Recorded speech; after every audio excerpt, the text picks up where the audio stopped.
Yun, ano. So, umpisahan natin with mantika at tayo magigisa ng konting bawang, Yum, yum. konting ginger. Damihan natin yung ginger. Kasi, mabango ang ginger kasi. Pero Tapos, maganda talaga kung finely chopped siya, no? yeah. Tapos yung ano, hindi na makahalata. Tingnan mo naman, no?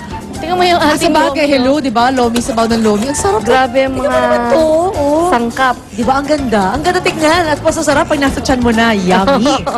Lalo na pag tag-ulan. Napaka-healthy talaga. Pero masarap yan para sa mga pag malamig ang panahon. O kaya pag may sakit. Di ba masarap? Ang sarap kumain yan. Comfort food. Kapag pagod ka, galing sa trabaho, pag uwi mo sa bahay, lomi, ayan na. Yung ano lang, yung iba, maraming pinapasok na laman loob, yung traditional. Yung akin, wala akong ginamit na gano'n. It's very healthy actually. So, gulay, tapos syempre shrimp. Yeah, I have gulay. Konting pork, konting I have a little pork. This is ham? Miss Nancy? And then, yung iba, ham, pangkulay. Oo. Pero with or without ham, masarap na yan talaga. Yes. Meron akong sinamang Bacon ba yan? hindi, yung longganisa. Longganisa. What if you just wanna change everything? What if gusto mo tanggalin, eliminate yung mga baboy? Pwede mo lagyan ng fish? Vegetarian. Pwede? Oh, pwede rin vegetarian. So, ang daming choices. Ako, I prefer talaga mushrooms. I love mushrooms. Plus, very healthy siya. Daga. Then, I have carrot. And I have celery. Yes. Celery, which my husband You may loves. or may add shrimp. Kasi baka mamaya may allergic eh. Oh, that's true. Yeah. Normally, allergic ako dyan, pero ayoko. Okay lang. Titiisin ko lang, basta makakain ako. Okay, so, since Ayun na. ang leader ng Salakay Gang, si Kuya Lar, andito na para kunin ang lomi natin. Napakainit. Go ahead. Mainit pa yan. Ako, ingat. Ayan. Okay. Tapos, Miss Lynn, dagdag ng sangkap. Actually, the more sangkap you give, the bigger the portion you can have. Oo diba? nga. Ang sekreto, nako, ayan na. Parang extender ba natin yan? Naku, Oo, teka, ito na, Iga, ito na. nabigay na namin kay Kuya Lar. Naunahan ka na, kaya agawan na lang tayo. Naunahan si Bunso. Agawan sa lakay na ito. Okay, so pwedeng extender pala yung gulay, no? Can you put potatoes also if you want? Hindi, Or masyado hindi bagay. Hindi na, Hindi siya kasi nagiging siyang starchy, nagiging malapot. Ay, Iba ang panlapot natin ito. Itlog at saka yung ating potato starch. Ang mga tip na pwede nating bigay sa paggawa ng lomi ay, una muna, dapat masarap yung iyong chicken broth. You can have chicken or shrimp broth. Okay. Baliktad na lang ginagawa ko, imbis na lagay ko yung chicken broth dito na kasi maramihan na tayo. Marami talaga tayo. Yeah. Unang hirit, laging gutom lahat ng tao. Ayan.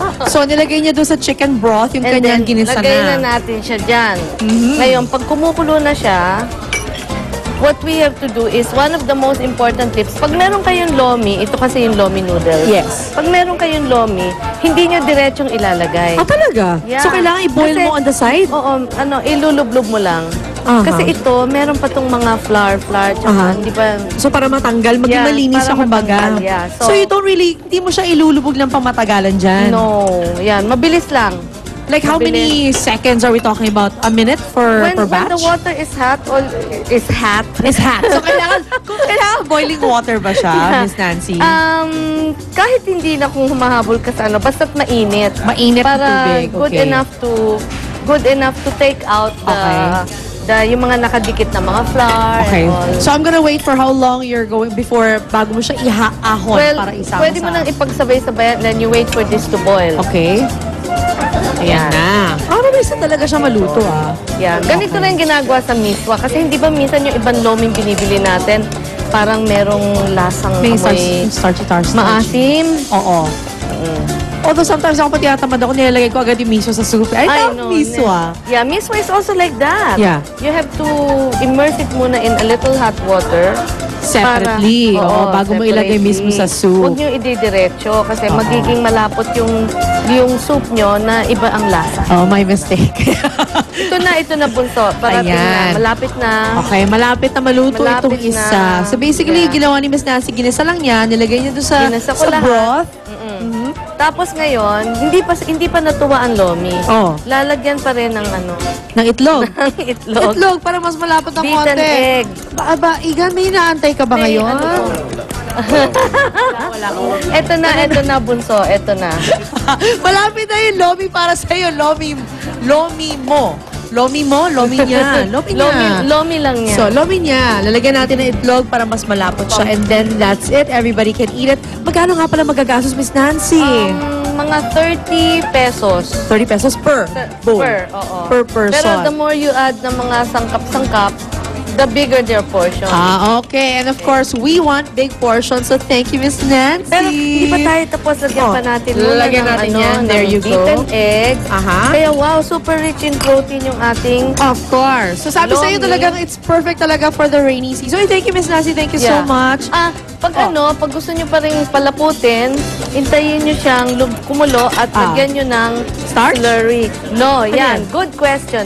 This is Okay, last na to. Okay. potato starch. Potato starch. Alright. So, Don't lagyan niyo para use mas... cornstarch, potato starch. Alright. Potato starch is what you use para ilagay niyo para maging mas malapot Yes. after the eggs. Yes. Thank you, Miss Nancy. Thank you rin, Miss Sasamahan ko Liz. lang aking mga salakay gang dito. Okay. Ang mga gutom. At babalik po agad ang unang hirit.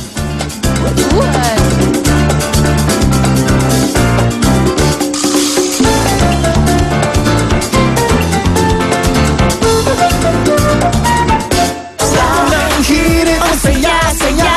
Sa unang hirit, unang hirit, unang hirit. May masama silang bala kay Father Homer. Diyos ko, Serafin, ano yung gagawin mo? Bata pa tayo, mahal na kita, Lizano. Mahal din kita, Martin. Father, umalis na kayo dito. Mapapahamak na ang ama ni Leilani. Traitor ka, Serafina.